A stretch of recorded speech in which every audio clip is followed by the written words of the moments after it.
That's where pass will look, middle of the field. He'll throw, and it's intercepted by Indiana State. Middle of the field is Jonas Griffin. Avoids a tackler to the 30. Far sideline, tiptoeing down the line. And Indiana State will have it. First down and 10. How about that for a homecoming for Jonas Griffin? With the snap, hand off to McCoy, right side towards the pylon, and the goal line. Touchdown, Indiana State! Titus McCoy! Week 3 of the Curt Mallory Show following the loss to Louisville, but previewing a big rivalry game this weekend with Eastern Illinois close by in Charleston. It'll be a fun road environment yet again alongside the coach Curt Mallory. I am Luke Martin. Coach, you're a little bit drier this week following the Louisville game, but that's just part of it. You preach to your team all the time. We're going to play regardless of what the conditions are. Knowing what the conditions were, what was your assessment of how your team did down in Louisville, Kentucky? Well, I thought they went down there prepared. Going from week 1 to week 2, we had to make some big improvement, and I thought we did that. I felt if we went into the game prepared the way we practiced, we were gonna have a chance. We're gonna have to do some really good things. Our players handled it very well. We had the climate you're not going to control, but they controlled what they could control, and we played good 3 quarters, but had our opportunities and didn't take advantage of them in the 4th quarter and Louisville did.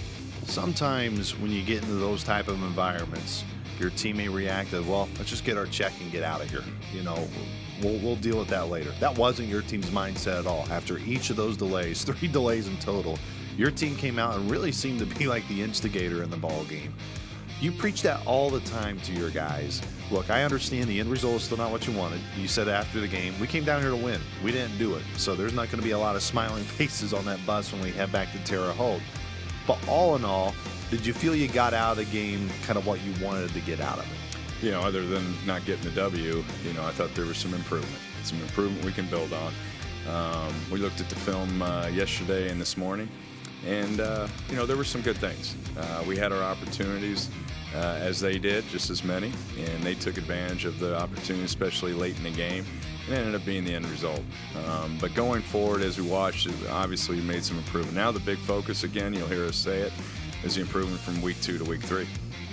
One of the guys that really it seemed like to showcase Keys had a really good night on the ground, but also Titus McCoy again. He was able to spark you guys there on offense to get that lone touchdown. What is it about your running game that you continue to like, what you continue to see? And, of course, we talk about those running backs, but it takes a team up front to block for them. Just all in all, it really seemed like your offense, when you had some times and the weather, of course, played a factor, it looked like you were able to move the ball with some pace. Well, it's going to start up front. The continuity is starting to develop up front with our offensive line is really starting to show. Can we play better? Absolutely we can. But you're seeing some improvement with Wyatt and James Lang and Kevin Kachowski and Tuna and Tate Levitt, and you saw Mason Fleckler and Lex Sowers in there. And I thought that group is really coming together, and that's where it's always going to start, and it showed on Saturday. I know until Malik Cunningham really got into the game, your defense was stout for most of the night. What was the flip of the switch you felt like as a staff when you watched that film and you assessed it when Malik Cunningham got into the game? It did seem like that provided the spark that Louisville needed to be able to ride and hold you guys off. Well, I think at that time, obviously he's a very dynamic football player, but there were a lot of things we did or didn't do, maybe not getting into the right gap, not keeping him contained. Things that we were doing earlier in the game. And when you have a player like that that's dynamic, you can't do that. He's going to expose you, which he did, and he got out, and we had troubles keeping him contained. Let's switch it. Going to Eastern Illinois this week, a rivalry game. His first time going to Eastern Illinois since 2008. This is a rivalry, though, that has been really honestly one-sided in recent memory. Eastern's won 6 in a row. When you actually go back the last 14 meetings, they've won 12 of the last 14.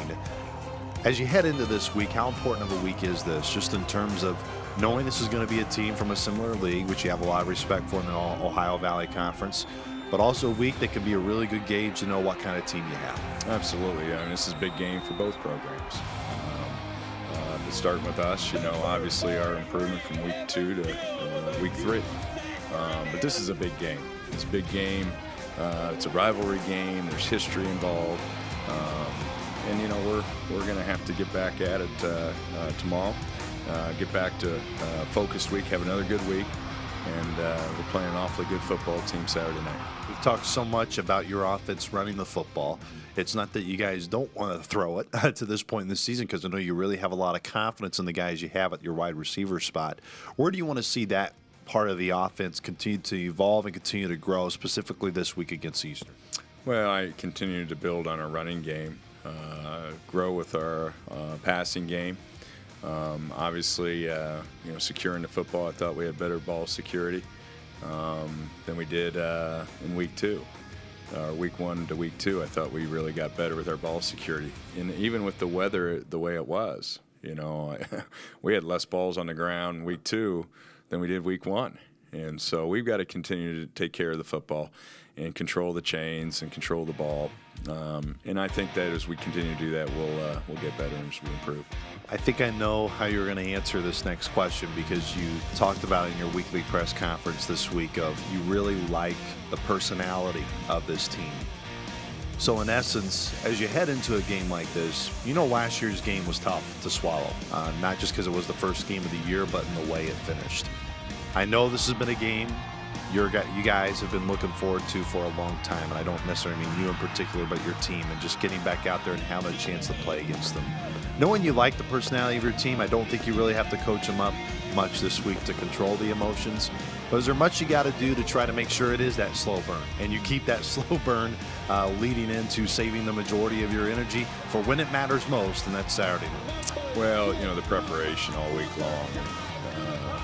It'll start on Tuesday, carry over throughout the week. And then, you know, we'll treat it as a home game, and I say that such on how we travel. We'll travel on Saturday, which is unlike an away game. Normally you'll travel on Friday. So when you do leave here, it's not going to Memorial Stadium. You still have a little bit of a drive over to Charleston. So you got to be able to control yourself, control your emotions, and that's going to be a big part of it, because when we do get over there, there will be some sitting down and waiting, more so than you would on a game like that. But we'll prepare this week, have a great week, and get ready to roll Saturday night. Coach, we appreciate the time. Good luck this weekend against the Panthers, and we'll talk to you next week. Okay, thank you very much. Once again, that was head coach Curt Mallory. For more on Indiana State football, you know where to stay. It's right here at GoSycamores.com.